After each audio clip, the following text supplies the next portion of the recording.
name is T. Howard, head basketball coach, assistant football coach at Edna Karr High School. And you watch the FanView podcast. Our facilities across the board can't even compare to the high school facilities in Texas. No, indeed. Or Not even close. Georgia. So that is a big issue for us. Now, I also think that the people in Texas or the people in Georgia, they know that's important for our kids, so they make sure their kids have that. I just don't think down here, I don't want to say our administrators, but our top dogs Bessie. don't think that's important. So they don't put that into our schools, in which I think if they do that, then that'll keep a lot of our kids off the streets. Because like you said, kids, they see all that. They mesmerized by all that. You know what I'm saying? Just think, I'm not about to go the old gym at car. I'm not about to go. You want me to practice in here every day for 3-4 hours a day, no heat. The bleachers are wooden. Right. I ain't about to do that. Now, fortunately, in the new school, we got two nice gyms, and our kids stay in the gym.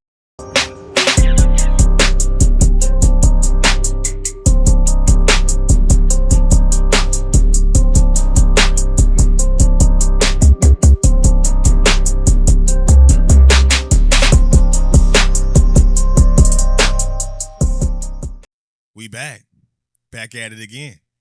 FanView podcast, y'all already know what it is. I'm that boy Fred. G Sports back at it. Coach Hurricane Hand back at it again. And again. You all over the place. Welcome back, everybody. Listen, FanView podcast. Listen, get subscribed, get locked in. If you're on FanView podcast, if you're on YouTube, if you're on FanView podcast on Facebook, it's FanView podcast. If you're on IG, FanView podcast on TikTok, and we still FanView NOLA. If you on X, we evolving, baby. We growing. Y'all already know what it is. We got another special guest, G Sports. No doubt. Why don't you introduce our guest? Edna Karr. He was a lot of different hats. So when I say this, I know that's not the typical introduction when you introducing a coach, right? He's the athletic director, head basketball coach, defensive coordinator, life mentor, et cetera, at the Edna Karr High School in Algiers. Taurus Howard in the building, man. Come and fellowship with us on the FanView podcast, man. Appreciate you coming on the FanView podcast, man. I know y'all just started spring. Getting ready to get back on that journey, man, to try to get back to KG, right? 'Cause I ain't been there in a couple years now. So I know y'all hungry to make it back there, man, and make that Algiers community proud. But we always like to start our FanView podcast off talking about your journey, bro. I know you grew up uptown, transition to the West Bank. Some of y'all say that's the best bank. Of course it is. Right? Man, that's what it is, man. They say. I wouldn't know nothing about that. Of course. Try Paris. But take me back, bro. Growing up uptown, and when did you fall in love with the game of basketball? Because for y'all that don't know, played at Nickel State under the legendary Ricky Broussard, played in the NCAA tournament, and we'll get into all of that. But just bring us back, bro, to your childhood and when you fell in love with the game of basketball and the game of football, for that matter. Right. And how it's propelled you in your life to where you at today. First of all, thank you guys for having me. Oh, absolutely. I grew up, like she said, I grew up uptown, little skinny little child, took a liking to sports, my friends played at Shakespeare Park, played football, basketball. Back then, you ain't had no choice. You had to play. You had to play. They didn't give you no options. Whether you could play or not, whether you was big enough, whether you make it outside, tall or short, they made you play. And I guess that was the coaches that were over us. I guess that was their way of keeping us off the street, right? Or keeping us busy. Let's say that, keeping us busy. Right. So we played at Shakespeare. I played basketball. I've been playing since I was 8, 9 years old.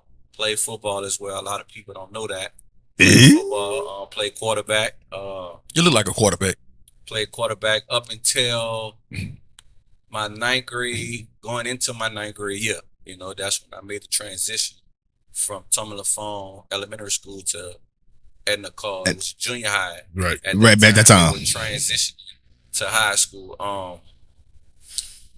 The last year before I went there, I had broke my collarbone. I was like, man, look, that's it. And how old? I was like 13. Good Lord. You know, I was like, that's it. I'm going to just see what this round ball do. Because, you know, that the Karr junior high team looked like a high school team. Right. Yeah. Right. So I was like, well, if they broke me up on the park, I don't even can imagine what they're going to do. It's on that matter of time. But, like, gave me my decision to just stick with basketball.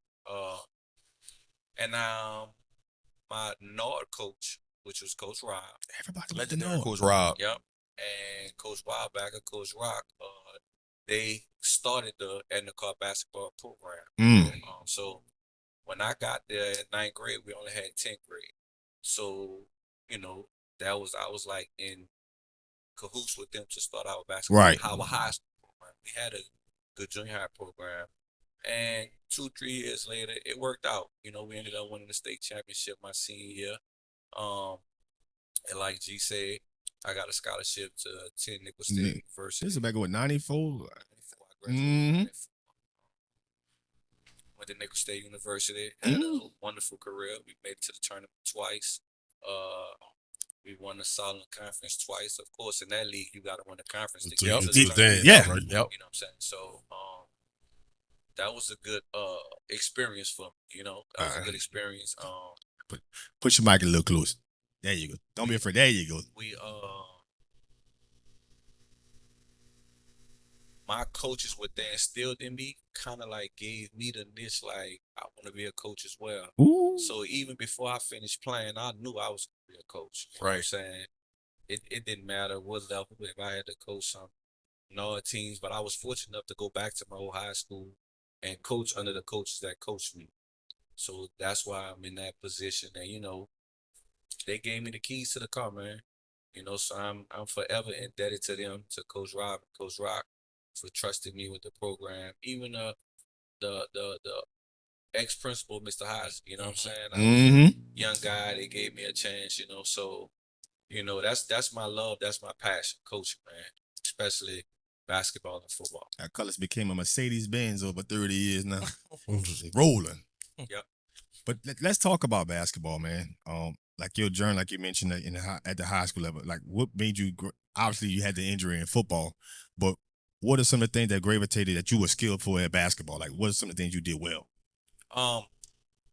To be honest with you, my peers, when I first started out, the peers are the guys I grew up around, the Shantans, the White Andersons. Right. Those guys were better than me. You know, they were better than me when we first started out. You know, so even though we was the same age, same grade, they were a little better than me. So that kind of like, man, listen, I'm about to work and be, you know, I want to be good like them. Yeah. They were my role models. They didn't even know it. You know, they were my role models. So, you know, I would watch them. You know, even Randy Livingston. I saw Randy Livingston on here one time. You know, Randy was that guy back then. Yeah, he was like the best thing in the state when he was, you know, Wasn't even 12, close. 13, 14, 15. McDonald's All-American. Yeah. So those guys kind of paved the way for me, you know. So the work ethic they had, you know. So I developed that, you know, because I wasn't the tallest, I wasn't the most fit, you know. I was a skinny kid, you know, had a little height, you know. So I quickly understood that hard work was gonna be evident for me to make this journey, you know. And to this day, I kind of like try to pass that on to my players. You know, I don't care how good you are. You know what I'm saying? If you don't put in the work, then you're not gonna never reach your potential. You know, so the passion I have for basketball, it came through the hard work, you know. And then the gratification at the end with the state championship, was able to get a basketball scholarship, was able to go to the tournament, you know, all that. It brings you back to all those long hours and long days in the gym where you're working on your game, where you're working on your stamina, where you're working on your conditioning. It paid off for me, So that's why I'm so hard on my kids about it, because it works. And, it works.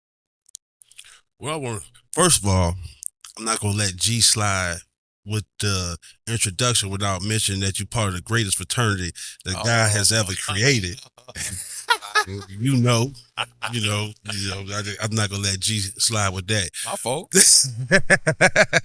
But man, T, you with you doing multiple sports going into high school, and now in this day and age, you see parents kind of try to like steer kids to one specialty, one sport, and by you coaching both football and basketball, how big of it is it for you to have your kids play multiple sports, not discourage them to go like just pick one route and just excel and let their passion find them?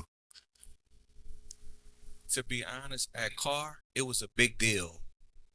Even in junior high, because in junior high, I guess that's where it came from. In junior high, the football players played basketball. Mm-hmm. Now, you may have had one or two kids, or that just played basketball. Right. But those kids that play football play basketball. So that model followed us to the high school level. My senior year, we had like 5 kids that played basketball. Mhm. We had 5 kids that played football. We combined.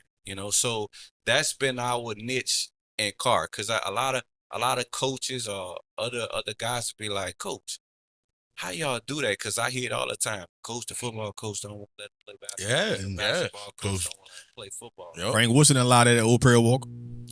Let's put it out there. I just think that's just, I don't agree with it. I don't agree with it, especially if the kid wants to play. Mhm. Especially if he wants to play. I know basketball wise, the aggressiveness or the toughness and all that you have to have in football. Mm. I'm not saying you don't have to have it in basketball, but it's a different kind, because it's physical. Right. It's a real physical game, and basketball can be that. So when in all teams, it's like gumbo. You know what I'm saying? You got the sausages, you got the crabs, you got all these ingredients that make the gumbo really, really good. So that's kind of like the vision we have in all our sports, to be honest with you, especially basketball. Mm. I want, to be honest with you, I think we need football players to be successful or to have a successful year in basketball, because they bring a certain kind of toughness, which you're going to need when you get down to those semifinal games and those quarterfinal games. This year we lost in the quarterfinal game, against a really good team. We had to go on the road. We were up by like 5 or 6 points. And at the end, 4 or 5 minutes, we just wasn't tough. And I'm not saying the kids weren't tough or they didn't try to be, but you just didn't have that physicality. That physicality. Nobody to look to be like, let's go do it, So I'm all for that.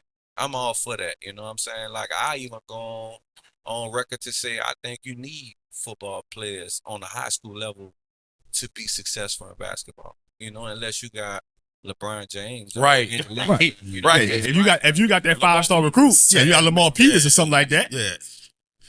I'm for that every day of the week. Talk about that experience playing in the NCAA tournament, not only once but twice. That's not common, especially at a small school like a Nichols in the Southland Conference. You might be lucky to play in one. Y'all played Arizona. I remember watching that game. I think I was in the 8th grade. Miles Simon, Mike Bibby, Lou Olsen. They won a national championship that year.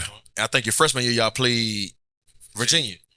You talk about that experience, man, playing in that tournament setting and then watching it today and seeing the March Madness and what you went through, especially playing against a great player like Mike Bibby and Miles Simon.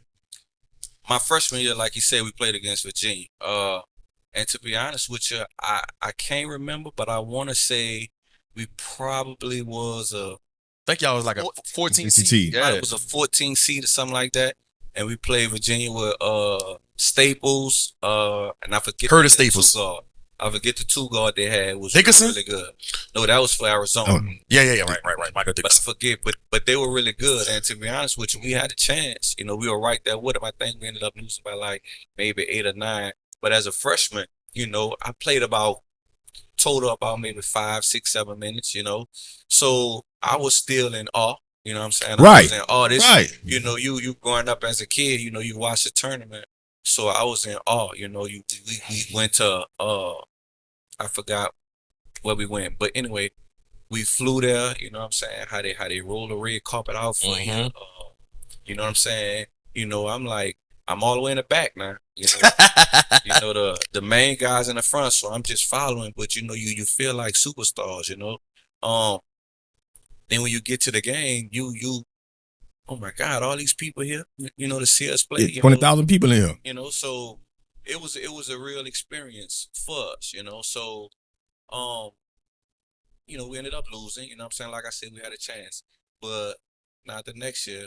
But the next year, my junior year, we made it to the tournament. This time we was a 16th seed. You know, and we played against Arizona. the champions. They Right. started with us. You know, Yes. Yes, it was so loaded. You know, Anderson was on that team from St. Aug. Mhm. he didn't even start. Picture, Russell Westbrook. No, not Russell. Oh, not Russell Westbrook. Who? Arenas. Gilbert. Yeah, he's Gil- that show. So he was a freshman on that team, I think. Yeah. They Yeah. didn't even start. That's Yeah. how good they were. Yeah. So if Gil was on that team, I think Channing Frye had to be on that team too. Yep, all of them. They That's crazy. had about 3 7-footers. You know, I want to say about 5 or 6 of those guys went to the NBA. Right. You know, I know So Gilbert they- did and Bibby did. yeah, they were really, really good, man. But that experience, it was a different experience because we went way to California. Mhm. You know, played the number 1 seed. They were favored to win the championship, so everybody was there. You know what I'm saying? I'm thinking they had to see the game, but they had to see these future NBA players. You know, nevertheless, they jumped out on us. They kicked our butt or whatever, but it still was an experience. You know, and like you say, guys go through college. You know, I went to Nickel State. I didn't expect to go to the NCAA tournament. I'll tell you that.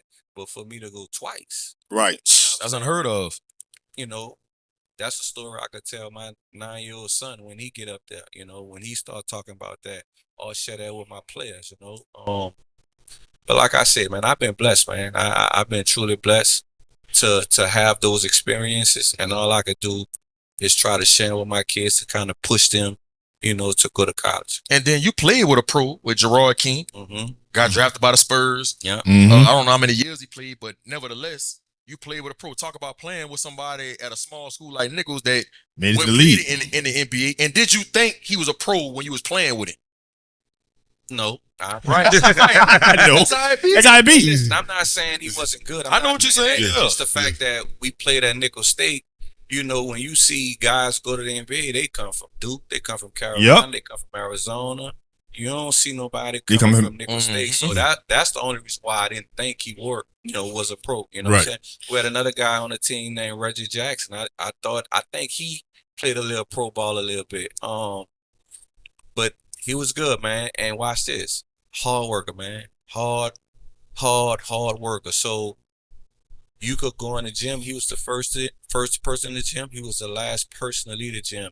You know, it's unfortunate that he had a career in the injury that kind of like halted his NBA career, you know. But, you know, shout out to him. You know, he made it, you know. Right. And he went to McDonald 35, right? McDonald 35. Yeah. And I ran into Ricky Broussard in Lafayette a couple weeks ago, and he told me the story how he got Gerard King to come to niggas. I'm like, how you got this dude? He said his grandmother.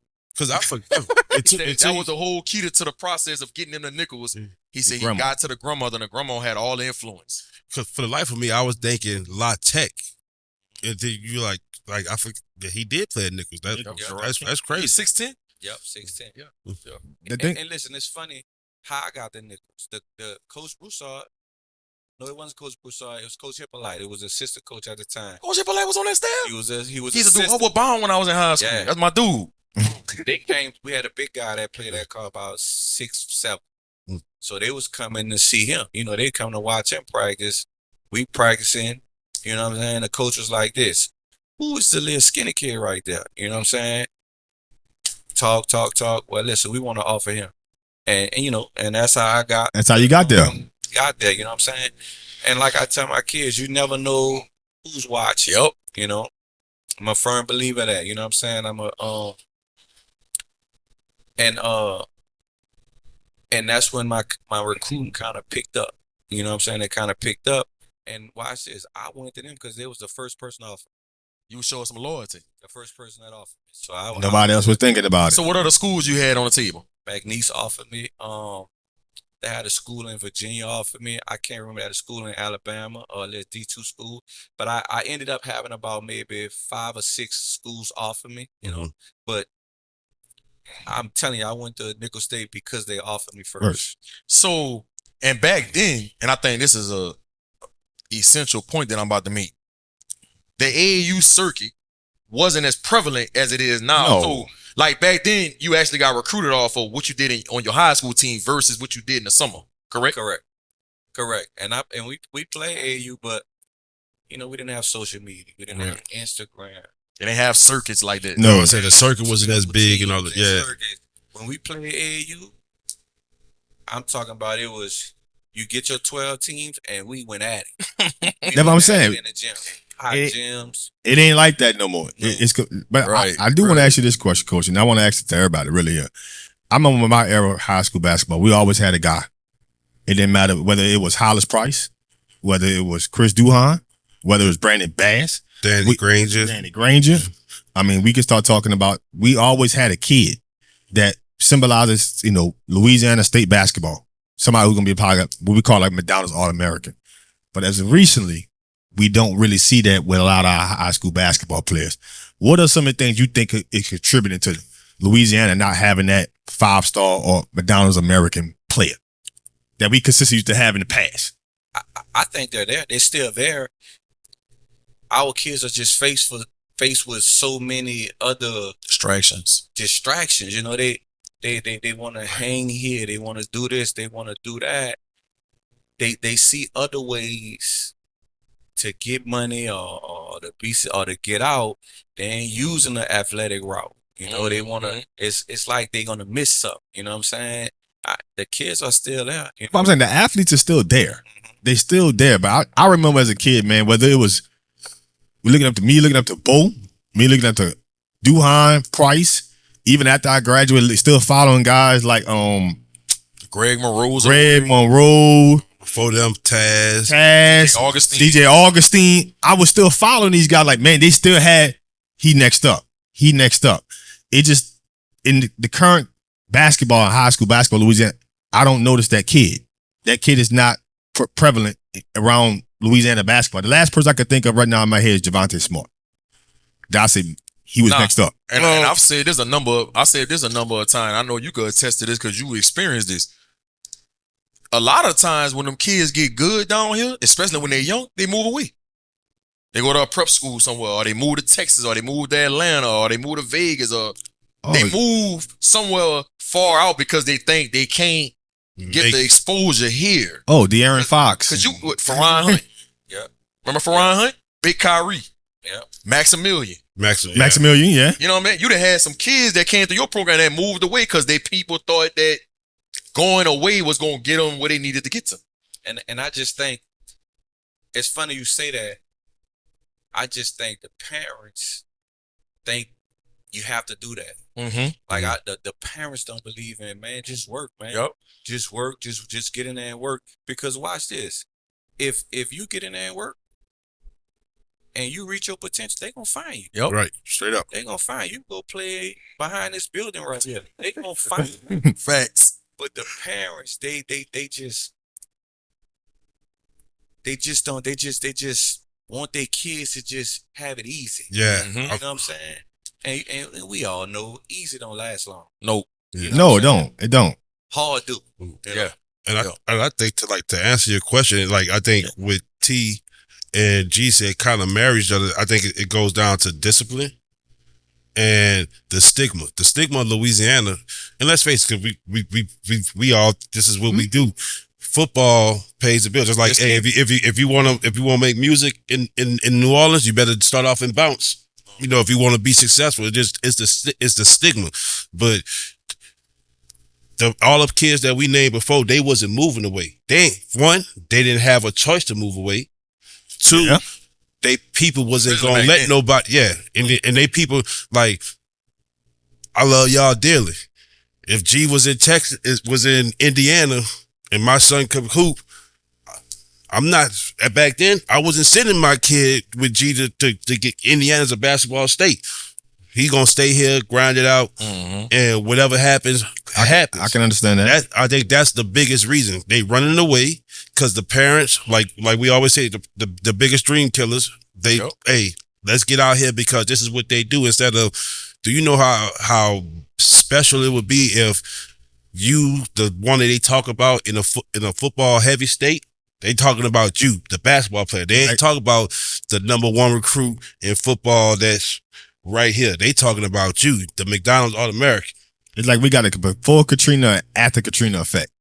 Like before Katrina, we had a lot of statewide basketball players that were what we consider McDonald's All-Americans. Now, after Katrina, when people got divided and dispersed out, and a lot of people didn't come back, we're not saying that same effect in basketball. We know football is the breadwinner in the state. It always has been, and it's not going to stop. But we always seem to have high school kids that always tapped into basketball, and it's not like we seen that effect on a high school basketball level. We're not seeing that kid. We're like, dang, that kid is the next one up. Right. He's going to affect back. And other kids gravitate to want to compete against that kid or that team that was on. Like, man, you know what? We trying to beat Selma. You know what I mean? We trying to beat this school. We trying to beat this school. You don't really. I'm not really observing that in high school basketball. So I'm thinking it's maybe taking some effect in Louisiana basketball. Like it's hurting it. Let me pick it back on Fred, because you actually are an administrator at school, so you'll get where I'm about to come with it. Do you think the allocation of resources is one of the things that's kind of like hindering? Because like you always see a school, like they might get a new turf, new track around the field, like everything catered toward the outside sports, but you hardly ever, unless you like the Madison Preps, the Peabodys, to where like at your school basketball is king. You don't see an updated gym. You don't see like the indoor sports. You don't see the facilities to like, and you know, especially with these kids these days, they attracted by the facilities and all that stuff first before they look into what the actual program is. First of all, the hurricane did kind of like set us back a little because our kids dispersed Scattered here and there, and they see this gym that seek 5,000 people. They see this with 2 gyms. They see, you know what I'm saying? So they like, damn. Yeah, and I come back and see Higgins. Boy, I'm not coming back to this. Right, you know, so I agree with that. Our facilities across the board can't even compare to the high school facilities in Texas. No, indeed. Or Not even close. Georgia, you know, so that is a big issue for us. Now, I also think that the people in Texas or the people in Georgia, they know that's important for our kids, so they make sure their kids have that. I just don't think down here, I don't want to say our administrators, but our top dogs Bessie. don't think that's important. So they don't put that into our schools, in which I think if they do that, then that'll keep a lot of our kids off the streets. Because like you said, kids, they see all that. They mesmerized by all that. You know what I'm saying? Just think, I'm not about to go the old Jim Carr. I'm not about to go. You want me to practice in here every day for 3-4 hours a day, no heat. The bleachers are wooden. Right. You know, I ain't about to do that. Now, fortunately, in the new school, we got 2 nice gyms. You know, 2 nice gyms, and our kids stay in the gym. They stay in the gym. I can't run them out of there. You know, it's 8:30, 9 o'clock. I'm like, man, y'all gotta go home. All right, coach, 30 more minutes. You know, I guarantee you a lot of that is because The new facility. Environment. You know, so Yeah. you're correct about that. That attracts kids. You know, And parents. and parents. So a lot of kids go through certain hurdles in their career, whether it's in college or high school, whatever the case may be, or pro. You tore your ACL in college, right? talk about what that did for you mentally and how you was able to overcome that. Not only that, T, you can't tell me you ain't think at one time you was going to the league, right? Yeah. So how you was able to overcome a significant injury like that and still be able to be successful in life without playing a game of basketball at the pro level? What people don't know is that same year, Halloween night, my father got killed. What? Whoa. You know what I'm saying? My father got killed. So, no, I take it back. I tore my ACL Halloween night. It was probably about a month prior to that. My father had got killed, So, it was a double L whammy for me. Right. Damn. Back to back. Back to back. That was your sophomore year My in sophomore college? year, my second year of college. Ooh. My sophomore year. So, my coaches, man, my mom, they were there for me. They was like, listen, we know it's tragic, blah, blah, blah. I stayed out of school for about a week, but, they brought me back, and I went back to school. You just got to get over it, man. You know what? And probably where I grew up at, it was a lot of misfortunes that happened, you know what I'm saying? So you tend to just get over it, you know what I'm saying? Like Yeah. it was on. So not only did my coaches teach me the game of basketball, but they taught me life lessons. They taught me life lessons. They told me like everything wasn't gonna be peaches and cream. They told me you was gonna get hurt. My freshman year, I'm coming from Carr. My junior, senior year, I played the whole game. I was the best player on the team, this and all that, blah, blah, blah. Then when you go to Nichols, you sitting on the bench. I'm like, oh, no, no, that can't be me. I wanted to leave. No, you're not leaving. You're not leaving. So your high school coach, Coach Rock, yeah, instilled into you. You're not leaving. You're not leaving. That was accurate. You're not leaving. You're going to go back up there. You're going to work hard. You're going to bust your tail. And you're going to just see what happens. Boy, they were not going to hear you today in that transfer portal. So, boy, they out of there. So you just got to get over it, man. Stuff happens. And that was back then. A lot of that stuff didn't happen as normally as it's happening today. Right. For our young kids. It's tough for our young kids, man. They friends, they cousins, they this. This past weekend, a student at the school lost his life, and we just keep going. You know what I'm saying? We just numb to it because it happens. It's repetitive. Frequently, but like I said, all we could do is we could just keep talking to our kids, keep trying to reach them. You know what I'm saying? Keep telling them, just listen to me, watch your surroundings, do this, do that. Don't hang with the wrong crowd. You know what I'm saying? And that's all they could do, because at the end of the day, you can't be with them 24/7. Right. They got to make their own decisions. They got to trust what we're saying. And for the most part, our kids do that. For the most part, our kids do that. So that's what keeps us, I can speak from other coaches. That's what keeps us going. We trying to show these kids, it's an avenue. It's an avenue. It's a way to get out of the hood. You know what I'm saying? The Success Street is down there. You just got to keep fighting, keep pushing, keep working hard. And, that's why I wake up every day. Right. And come to work. Losing your dad that early on in your life, you say you get numb to that kind of stuff, but as you now that was over 20 years ago, right? 30 years ago. Oof. Do you look back at it now and see how it impacted you as a man?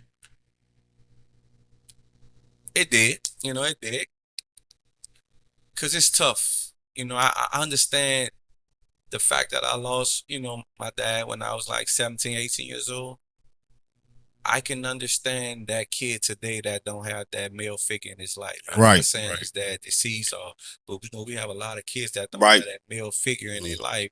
So, when those kids, when a situation arises, or a kid had a fight or get disrespectful or whatever, I sit down, man. What's going on with you? Like you can relate. You talk to your dad. Coach, I don't have no dad.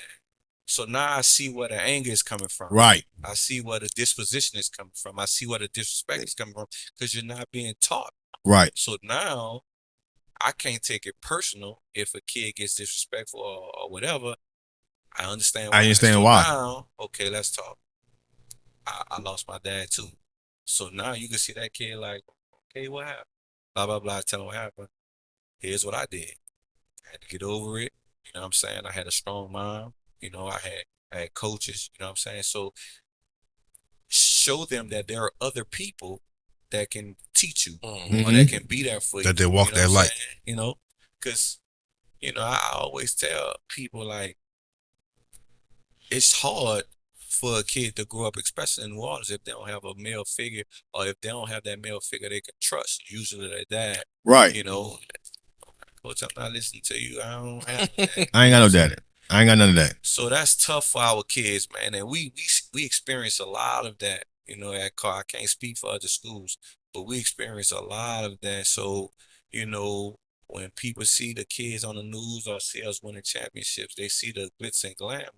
But they don't see the long nights that we're talking to kids or the dropping them off at home stations or the rides home where we're trying to make sure they're straight mentally, you know, because they're coming from a dark place, you know. So I think it's safe to say, if you wasn't playing sports and didn't have those type of coaches in your life, and that had happened, no telling what direction you'd have went in. No telling. No. I don't even want to think about it.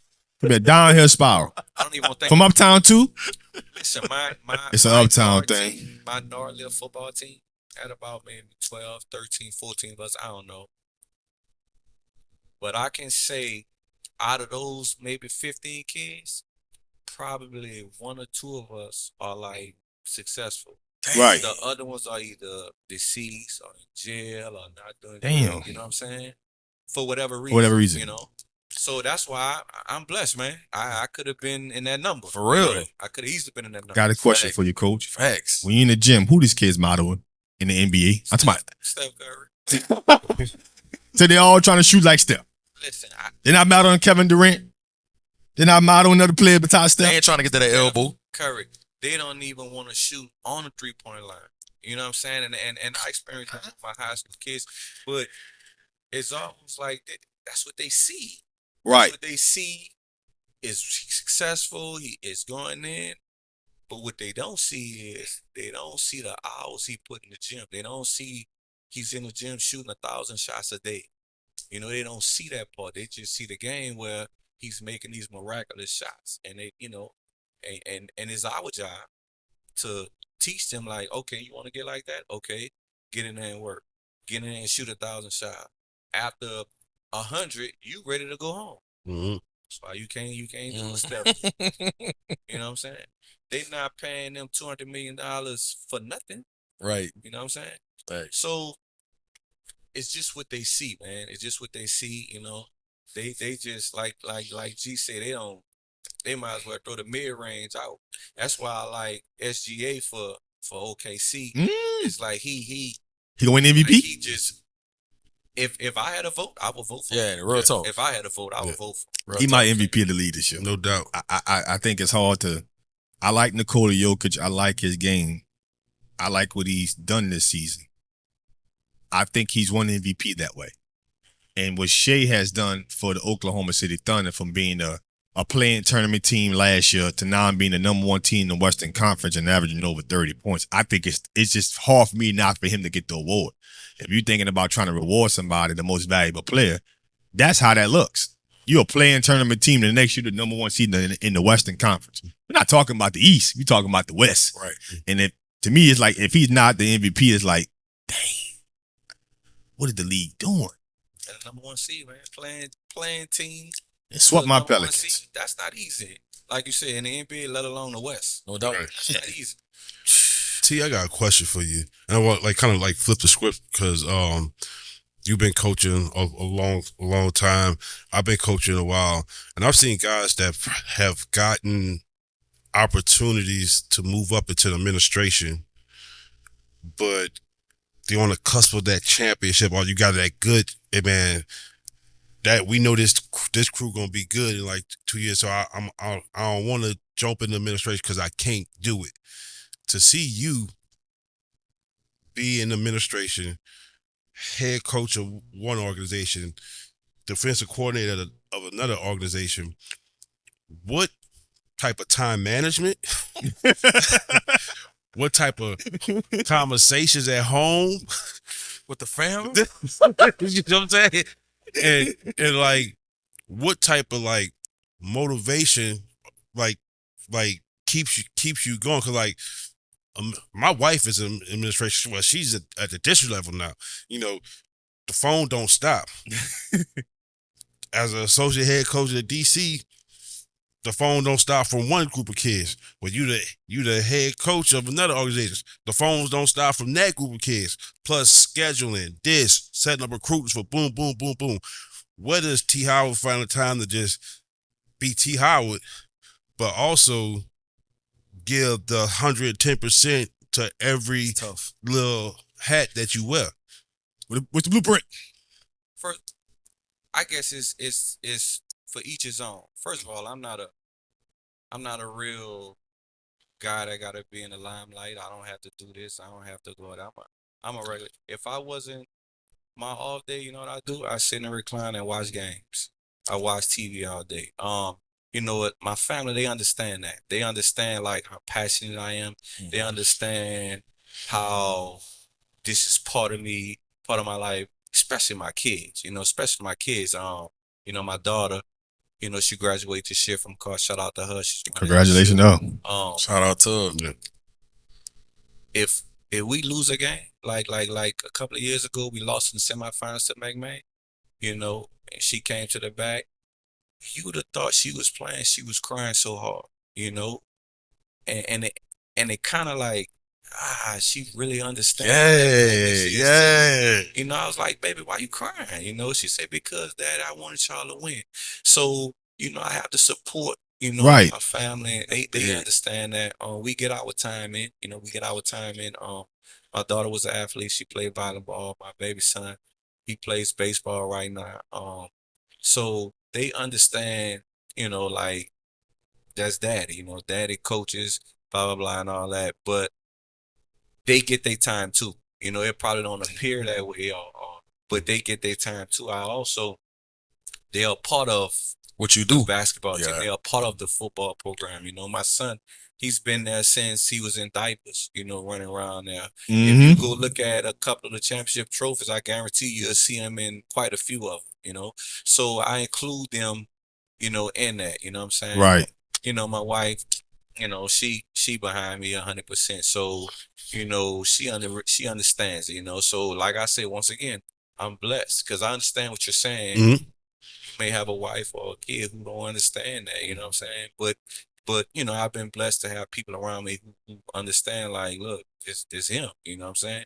If you mess with this, you might not get a nice guy, you know. Yeah. So, you know, I'm blessed, man. You know, so I can't complain about nothing. Just give me my TNT and popcorn, baby. That's something I've been struggling with. And I wanted to like you know, because we like to give like The truth. I guess like, you know, because it might be somebody out there struggling. So like for like a young coach, It's volunteer. Just being transparent. Yes. but like for a young coach, doing what he doing, right? You know what I'm saying? But I got a lot going on. I ain't got my hat on, but it ain't all bad. Right. But for like a young coach like just getting in there and like, how do they like, what would be the T. Howard advice of, hey man, this is how you get your family bought in to what you about to do? Because like we all know it, if you in a relationship and you passionate about something and that person ain't, they don't have to be fully passionate, but if they don't understand your passion or your drive, it's gonna pull you down. So like something's gonna, either you gonna lose yourself or you gonna lose your passion. But to have it both, like that, you know, like I'm blessed to have that situation. So like, what would be your advice to like, hey, this is how you build to this level? You definitely gotta have balance. You definitely gotta have balance. You know, the communication part has to be there. They just gotta. I don't think if it's a right or a wrong or a certain way to do it. I just think it's between those people. Like how we gonna do this, and then y'all come up with a way how y'all gonna do it that works for everybody. You know what I'm saying? I can sit here and suggest this, and that. That don't mean it's gonna work for Right. next. That's a good point. The next group. So I just think you have to figure that out, and that's with anything. That's with anything. You just have to figure it out. Whatever is best for the situation, and then you just go with it. But you do have to have a little balance. I do that. You can't just be all sports and no family. You gotta split it up. So Now, I think this is key, right? Because if you go to a park ball game, if you go to a middle school game, you go to a high school game, if somebody is coaching that particular sport, it could be baseball, no matter what it is, say they haven't played that particular sport. You have people that say, he ain't never played that sport before. What are you doing coaching it? Right? Yeah. What would your advice be to somebody that is passionate about a particular sport and wants to coach it, but they might have not played it at the high school level or the college level, and they want to be successful like you've been? What would your advice be? Good question. It's crazy how I even started coaching football, and you might be like, "There's no way." Coach Luke, I know a lot of people know Coach Luke. When he got the job at Carr. We had a guy, the secondary coach guy, named Will Young. He couldn't coach for whatever reason. I can't remember. So, Coach Luke was like this, man, listen, man, I need a DB coach. I said, I'm like this, coach. Want me to ask around? He was like, no, I want you to do it. I was like, whoa, what you talking about, coach? I want you to do it, and Coach Luke is a DB coach. So he was just like, I'm gonna help you. I'm gonna be there with you. I'm gonna help you. Blah blah blah. I just need somebody to be with him. That's how he sold it to him. I just need somebody to supervise. Right. I'm gonna come there with you, and we gonna coach. I'm gonna really coach him. So I was like, all right, I'm at the school. I'll be there. Jaluk, my guy. All right, I can do that for you. Mm-hmm. He never came over. That sound like jam. So He sold him a bill of dreams. Committed to this, so I gotta see it through now. I've committed to. I gotta see it through. So I just start calling people, talking to people, having conversation. How you do this? How you do that? That's what you should do. And I just did a crash course, and I just got the basics down. What I'm saying? I got the basics down. Good thing we were kind of like revamping the program, so we were starting at the bottom. So I didn't stick out like a sore thumb like everybody else is progressing, but the DBs don't look too hot. Right. So, I was fortunate enough to be in the little rebuilding stage of the whole little program, and I invested in it, man. I invested my time. I learned I learned the craft. You know what I'm saying? I got it. Well, my guy, BJ, BJ Brown, he was the defensive coordinator. Well, he decides to go into administration. Mm-hmm. He wanted to be a principal, so he can't coach. So I was like, boom. So then here comes your boy Jaluk again. All right, you're gonna be the DC. Whoa. It's one thing to be a position, but you want to be responsible for the whole defense. Right. And call it. Saying, yeah, man, BJ, your friend, man, just go over there, learn everything. He gonna teach you this and all that, blah blah blah. And G know this. BJ got 100 things going on, blah blah blah. Every time I went over there, he was like, "Just hold up, bro, I'm coming. Hold up, bro, I'm coming. Hold up, bro, I'm coming." So I was like, man, I don't committed to this again. So I gotta figure it out. So again, I'm talking to people, crash course, blah blah blah. You know what I'm saying? And I figured it out. You know what I'm saying? With the help, I ain't doing it by myself, with the help of a lot of people. I don't want to name them. I don't want to leave nobody out. Right. I figured it out, and I just took off with it, man. Coaching, and here's why I think I took off with it. Because I love coaching, man. It's a passion for me. It ain't so much that I'm coaching basketball, I'm coaching football. It's just the fact that coaching, to get a kid to believe in himself, right, get him to reach his potential, it's like $1 million. Can't put a price on it. It's like $1 million. So that's why he was able to throw you in hot grease. And I don't know if he saw that in me or not, but he helped me bring that out of me. Mhm. You know, bring that out of me. You know, the passion, like the coaching passion I have in me, man. If somebody go watch this, my son plays baseball, right? So I'm out there, I'm learning it. Like do this, do this, do that. I feel I can go coach a baseball. You know what I'm saying? Real talk. I know everything. Right. But because my son playing, I had to learn it, Yeah. to help him out, this why they say do this, son. And my son is very inquisitive, Daddy, why they told me to do this? Why they told me to do that? So, coaching, man, I tell anybody this: if you take coaching away from me, you might as well take the breath out of my body. Ooh, powerful. That's how serious I am about this. Ooh, easy. That's Salute through big. your hot grease. That's big. Go learn DBs. I don't know what I'm doing. Still ain't come help me. He in Florida right now. Still. He'll text you though. Oh my God, that's crazy, bro. But I don't think that works if you're not that passionate about coaching. No doubt. I don't think if you're that passionate about coaching, that don't. If like you're doing it for the wrong reasons. if you're doing, yeah, if somebody throws you in something and you just not passionate, I don't think but I don't think if you're passionate about it, it's not going to manifest because the distractions of life are going to take you away from wanting to learn and get into it. You're going to find other things to want to do that. I can't do this. He just threw me and he said he's going to help me. I ain't going to help me now. Instead of you want to figure things out on your own, you going to be like, you're going to go find a distraction that you are more attracted to. Right. But since you're attracted to coaching and just your passion, it's like you gravitated to want to figure out how to do this and how to get these kids to perform at a certain level and not stick out like a sore thumb. Cause good Lord. Yeah. Man, I know we usually get to this part in the favorite section when we get ready to shut it down.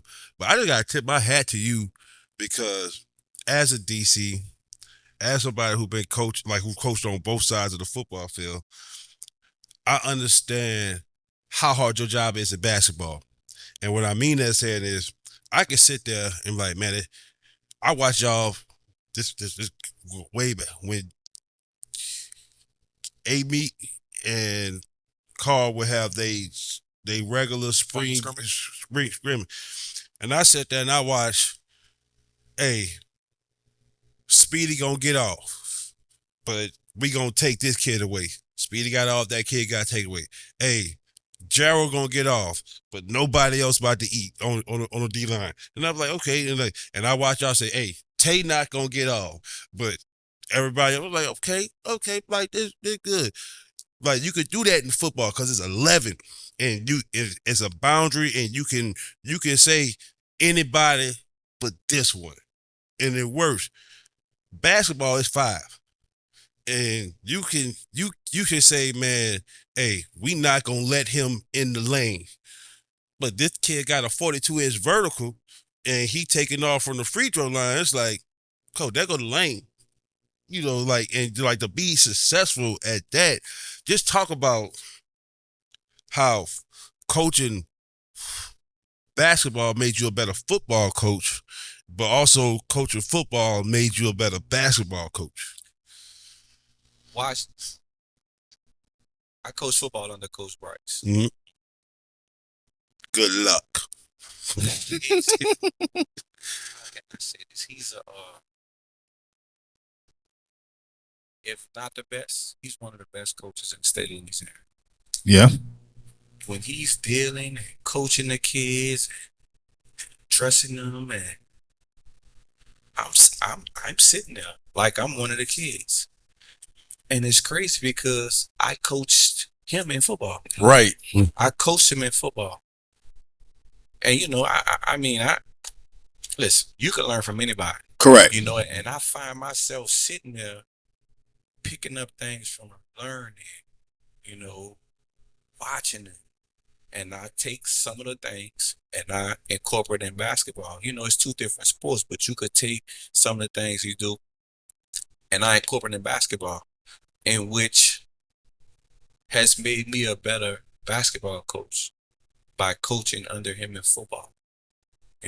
So, I've become a lot patient, in basketball. You know what I'm saying? It might don't appear that way in the game, but I've become more patient, because I watch him, You know, he's a very patient coach. He knows the hard work that he puts in is going to eventually pay off. Pay off. At some point. It might not be the first quarter or the first game, but it eventually pay off. You know, you trust the process. That's a big thing we say around that. Just trust the process. You know, and I carry those. You know, I ain't gonna say I steal it, but I steal it, and I incorporate it in basketball. You know, just trust it. You know, I've never said that in basketball. Just trust the process. But I find myself saying a lot of things to the basketball program or the basketball kids that I may have heard in the football program. So it kind of like it goes hand in hand, you know. The basketball part of it, you know, it enables me to, you know, like in basketball, I watch Coach Bryce let his coaches coach. So guess what? I let my coaches hear our coach. What you think, coach? You gonna run this? All right, let's do it. Let's work on it. You know, but back then I thought I had to like, look, we're gonna do this, we're gonna do this, we're gonna do this. I thought I had to, you know, you want things to come out right, so you micromanage. So I that's one of the things I picked up from coach. You know, he never micromanage. He let you coach your position. You know what I'm saying? Matter of fact, as far as defense, he don't even be running. He don't come on that side. He might just be like this, coach, you good with whatever. Yeah, coach, we got it. All right, let's go. You know, so he trusts his coaches. Right. It's a big deal I picked up as far as basketball. You know? The last thing I want to ask you before we get ready to get into T. Howard's favorites. Y'all haven't been in a state championship in 3 years. You know, in my area, a lot of Carr fans, a lot of people admire what y'all do and admire the culture y'all created over the last decade. In your mind, what you think has contributed to the reason why you went 4 straight but haven't been back in the last 3 years? And what has to happen for y'all to get back to KG? You know, when we was winning, when we won the first, we went back to back. We won 3 in a row. I remember coach saying, "Now, coach, you know, eventually we're gonna lose." And then nobody gonna understand why we lose, you know. We're doing the same thing we've been doing. We're doing the same things we've been doing the little 4 year. We're doing it. It's just hard, man. It's just hard. It's just we've been right there. We've been at the door. It ain't like we ain't been there. It's been at the door, you know. So some things, you know, y'all coaches, some things gotta happen. You gotta have some lugs, you know, injury free. You gotta be injury free. Matchups. Things gotta go your way. You know what I'm saying? We lost to Acadiana in the semifinals, right? Yeah. They're a running team. We're a passing team. I remember this. Somewhere in the 3rd quarter, they scored on a running play. They was up a touchdown. And when it was time for us to get the ball, it just started raining. Just pouring down raining. What's the odds? We threw an intercept. They returned it for a touchdown. Stop raining. Stop raining. Just stop raining. So I'm like this. The football guys are smiling on Acadiana. I'm looking in the sky to see if somebody from Acadiana had a rain button or something. You know? Yeah, so they did. It's just, you know, things just got to happen for you, you know? So like I said, we've been right there. You know, we knocking on the door. You know, we got some good, hungry kids this year. They busting their tail. They working hard, you know? I think we're going to have a shot. You know, we're going to have a shot to make a run.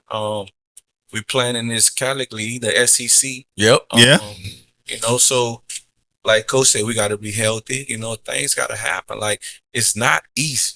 That's what I want people to understand. The first one wasn't easy, let alone to go win 4. You know, it's not easy. It's not easy, but you know, we got a great coach. You know, Coach Brown here, a great leader, man.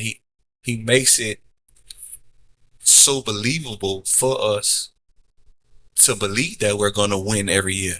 You know, so and I think it starts from the top. You know, if you get a good leader and then you get everybody to follow and buy in, you know. We got a lot of camaraderie with our coaches and our kids, you know. We just go out there and we work, man. You know, we have no big egos out there, you know. So I just think it's whatever your program the foundation that it's made up of, it gives you a chance, to have a chance to win. And at the end of the day, all you want is a chance. Yeah. Right. That's it. I still think at times what happens is, I think what y'all been able to create this decade is, y'all went from being the hunters to the hunted.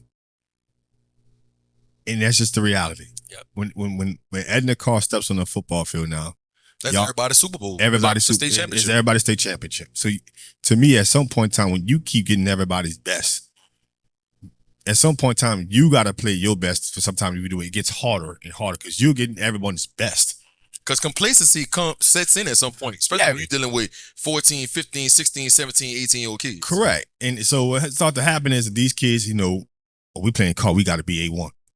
They start paying attention to They detail. practice in their They ass practice all day. for what is they? All their walk through. We bringing the best out of them. Yeah. So Yeah. at some point in time, it starts to get hard because you're getting everyone's A+ game. Where if you have a B+ game, and it's not just that's just the game, you could end up losing because you got the A+, and you're getting everybody's A+. I just think that y'all in a place in the program. It's like being Nick Saban, baby. It is what it is. When you play Bama with Nick Saban with the coach for 17 seasons, they're the hunt. You getting everyone's best game. Yep. And at some point in time, it just gets difficult to get to a national champion. Y'all are the Alabama football team for the state. No doubt. It is what it is. And look, we play teams, and the team when they beat us, you could hear them out of the game. I told you we could do it. They be so emotional. Of course. They human too. Yeah. So Yeah. it's a challenge. It's a challenge, and it's a challenge that, Especially when you're dealing with kids. Yes. but it's a challenge our coaching staff and kids are up for. Yeah. Year in and year out. So we understand that. That's the number one thing. We understand that they're bringing it. Just got to bring it back. And I think that's what the public gotta understand, because when I was at A-Meet, when we won my team there, when we won our first championship in 18. Then the next year we went to the semifinals, lost, and then we lost in the quarterfinals. The team that beat us in the quarterfinals, that coach was like, hey. Like we lost on the last play of the game. Kind of, it was similar to like how when y'all played Karen Crow. The whole first half we just lined up wrong to a wing T team, and we couldn't see it because our device went down. And once we saw it, it was like, boom, they ain't score again until we had to let them score because we ran out of timeouts, and we still was like the ball. Right. When the kid put his foot down, if he wore a size 7, we in the dome. But he wore a size 8. So we out. But the coach told us, man, I've been watching. I watched all y'all games for 2 years. Cause like when you a program, you don't have to change nothing. Mm-hmm. Right. When the foundation is built, boom, boom, boom, nothing has to change. You just, all right, a new doorknob needs to be put here. New tile gotta be put down. The foundation is foundation. So you got a coach that's sitting there, we in their bracket. Like he don't care about no other, like his best, and for y'all, just like it was for us, we're just whoever it is, we not look at the head, we gonna take care of it week by week, and then but karma was on them. They had to play us in the state championship the year after, and we ain't had no problem lining up then. I still hold that to heart because I felt I don't want to say what I want to say, but I felt like because of our persuasion and their persuasion, for you to get on, like our kid just got named the Heisman Trophy winner, and you get on there talking about, oh yeah, but he not playing. We just come down here to get beignets and hoist a trophy. That did it. That did it. Bulletable material. No doubt. Without needing it. Right. Now we got to get into T. Howard's favorites, man. Here we go. Damn, I know the answer to this. Gotta ask it. Favorite hooper all time, no matter what level.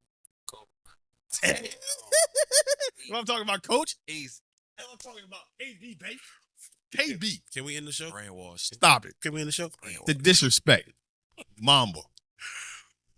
Favorite sneaker all time? Jordan. What number? In a particular number? Fours. Fours. I Ooh. like the fours. Like the fours. Favorite movie all time? No matter the genre. Very awesome. Friday. The good one. Classic. When that Creed. came out? 95? 94. 94? First. Yeah. 94. Craig. I was in fourth grade. I was in fourth grade. That's crazy. Mama even won't let me watch it. I just sneak and watch it. I couldn't do it Yeah, either. Just like no House doubt. Party. No doubt. Favorite rapper all time? Jadakiss. Yes, I will take that. Thank God. See, I ain't know Jadakiss. I'm a big fan of Kiss. I'm the biggie. Yes. That's a Damn. big guy. That's the first we had on him. Kiss. That's a biggie guy. Yeah. That's- I mess with Kiss. Jada. All right. Oh my All God. right. Favorite coach of all time, no matter what level, that made the most impact on you? Coach Ryan. Why? He was a awesome basketball coach, right? But he was a great man that understood how to deal with every individually differently. I think that's what made him so unique, you know. And I learned that when I started, you know, you don't see that when you're playing. Right. But then when you coach inside of, you pay attention to how he deals with this player, that player, that player, that player.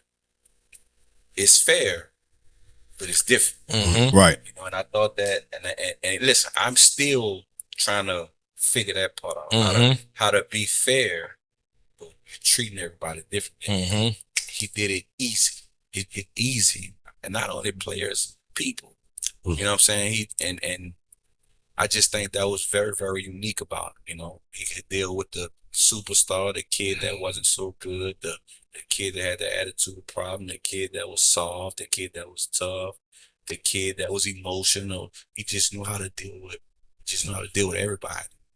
And then at the end of the day, it wasn't like, oh, you treat him better than me. No. He was fair, you know. Right. He was there with that kid that in his way that he could connect with him. Right. It didn't come off like it's disingenuous and like that. Right. Right. How to connect with everybody. Right. Favorite place to visit? Like I said, I'm not a big guy that travels a lot. Luxury. Man, go ahead. Vegas. Vegas. Take a roll. Take a roll, Vegas. I thought you was gonna say Toronto. Vegas. Just because I like to play blackjack. They be having stuff in the slots. They be having stuff in the airport. They can let you know you in town, boy. See you out the plane. No need to the airport, baby. 2-part question right here. Toughest player you ever had to guard, no matter if it was a college or high school. Toughest player you had the game plan for as a coach. Toughest player at the guard in high school. This guy named Neil Reed. He played at East Jeff. He was he was from Indiana, big Indiana kid. I think his dad had got a assistant job at or whatever. So that's how he got down here. But he played at East Jeff. I mean, hard nose. He was Steph Curry before he was Steph Curry. Hard nosed kid, you know. And like I said, that was years ago. So a lot of people, I'm sure if we ask people in my area, yeah. Hardest, I had that game playing. Man, you better say his name. Come on, man. Stop playing. Stop playing, T. Hardest I had the game playing. What team? He left-handed. Is he left-handed? Basketball. We talking about basketball. I'm about to. Yeah, I'm about to say. That's what I was thinking. That's easy. But I mean, he's shooting from him. Parking lot Jesus. Maybe funny story. We used to play him in this. We played him the first time. at Montgomery Hill. He must have like 40. So the next time he played the district, they came to call. So I was like this. I don't even care who won the game. You are not getting nowhere close to 40, right? So I mean, soon as he took 2 dribbles toward half court, we double team, made him give it up, And then fortunately enough, the other kids weren't hit, right? So he might have had like maybe 9 or 10 points. I'm not like he might have finished with like 9 or 10. Damn. Wow. So he came to the bench. He was like this, Coach, can you please stop double team? Please stop double team. That ain't no basketball. Please stop. See when he came to the bench and said that, I was like, Yes, got it. Got it. Got it. Got it. And we ended up winning. We ended up winning by like 2 or 3 points. We ended up The winning. double team is effective, brother. You'll never see nothing less. Hey, Figure it out. that's the type of mindset I'll be on. Oh, yeah. You not coming in here and score 40 in my gym. No, I'm not at all. sorry, I'm So you sorry. cross half court, dog. You'll get the ball. Especially in the social media era. Oh, no. Hell no. Hell no. You're going to go viral. Now, favorite football player of all time? Football coach, too. Favorite football player of all time?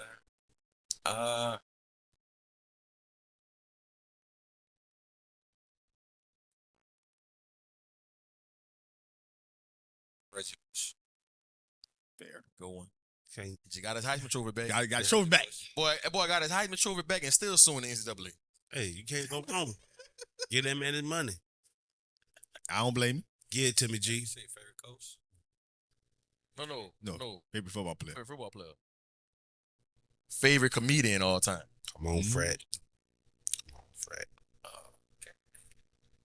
Go one. That's a good one. That's a good one. That's a good one. That was funny as a motherfucker. What?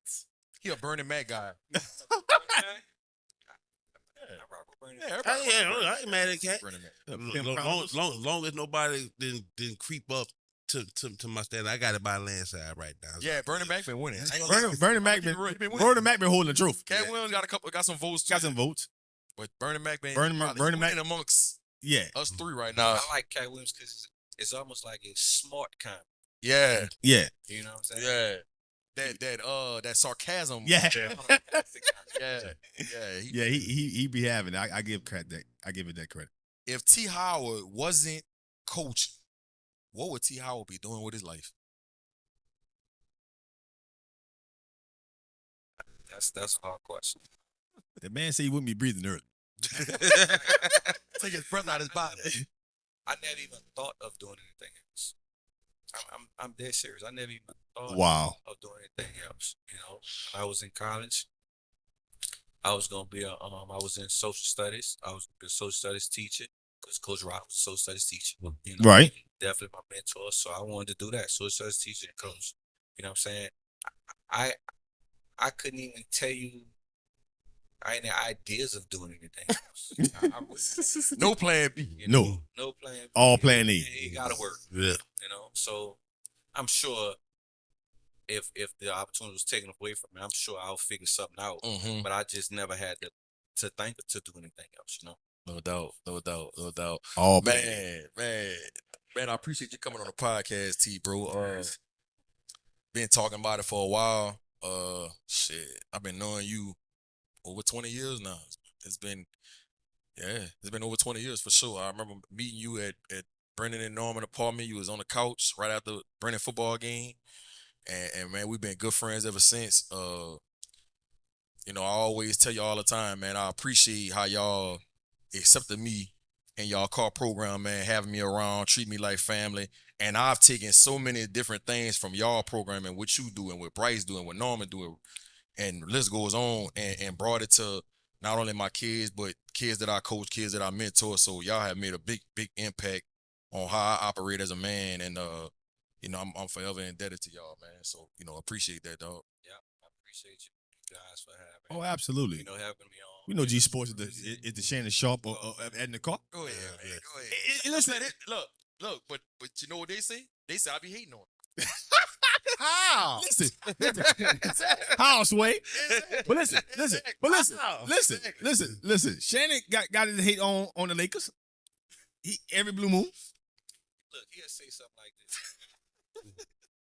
We'll be about to play somebody, but like this. Hey. Talk about like 2 touchdowns. What are you talking about? Like, where are you getting that from? but we figured it out. It's just his way to get us riled up. He be like this. I was just messing with y'all. I knew y'all was gonna Yeah. You know what I'm saying? Or they'll get mad if I see something like this. I'll be like this. Y'all gonna win. Y'all ain't gonna blow them out, though. And they'll be like this. What? We ain't gonna blow them out. And they take that so personal. I remember at your birthday party.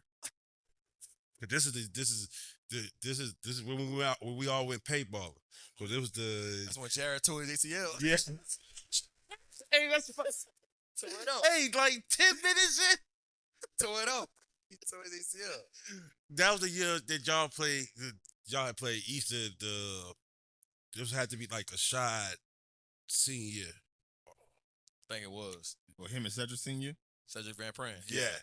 And What the hell they was thinking? man, Hiking it the was ball. Brendan and G were going at it, and Brendan was like, you know, Easter should have beat y'all. And that turned into a whole, then he asked me a question. I was like, hey, man, I ain't gonna lie to you. Without Ronnie, man, Ronnie set the tone for y'all. So you saying without Ronnie, we wouldn't have won? I'm not saying, but I'm saying. You know, like the footage is out there. It was Dog. If I don't say they gonna blow somebody out, that's like saying they gonna lose. And then look, I be on the sideline covering the game, say they start the team I thought they wasn't gonna blow out, and they blow them out, they be like this. You did this. you did this. That's how you be. You be like that. You did this, G. You did this. You did this to them people. and you can see it too, cause he look at you like you can tell that he like, I'm not trying to pay attention to the iPad, but at the corner of his eye, when he come out the break, hey, we going Cougar Black. All right? You all right? We good? All right, and turn and give that little quick little like motherfucker. So for everybody out there who got blown out by Edna Karr, G Sports is completely responsible. Make sure y'all For y'all email him. Make sure y'all add him. adding. I don't mind it. Go follow him, Tag the subscribe. score and put like and say you did this to us. I'm good. Oh, I'm good. It's like Gladiator when they killed the fake Achilles. Yeah. Yeah. It's all on G Sports. I'm good. Y'all lose by 40? It was G Sports' fault. I'm good with it. But yeah, T man, we definitely got to get you back on in the near future, man. Good luck to y'all, man. I know y'all just started spring. Hopefully y'all stay injury free. Absolutely. Man, y'all get back to KG, man. Bring another state championship to the Edna Karr family, bro. Appreciate it. No doubt. Y'all already know what it is. Listen, subscribe, like, comment, share with a friend or a friend. FanView Podcast. Again, if you're on Facebook, FanView Podcast. If you're on YouTube, FanView Podcast. If you're on TikTok, FanView Podcast. If you're on X, it's still FanView NOLA. Don't forget to follow G Sports. You know I that. can't help y'all if y'all need to rock. We all got devices. Hit the like, hit the subscribe button. We on Apple Podcasts, Google Podcasts. You name it, we are there. Another episode again. We won't stop. We can't stop, won't stop. Y'all already know what it is. It's FanView Podcast. No Diddy. No Diddy. No Diddy.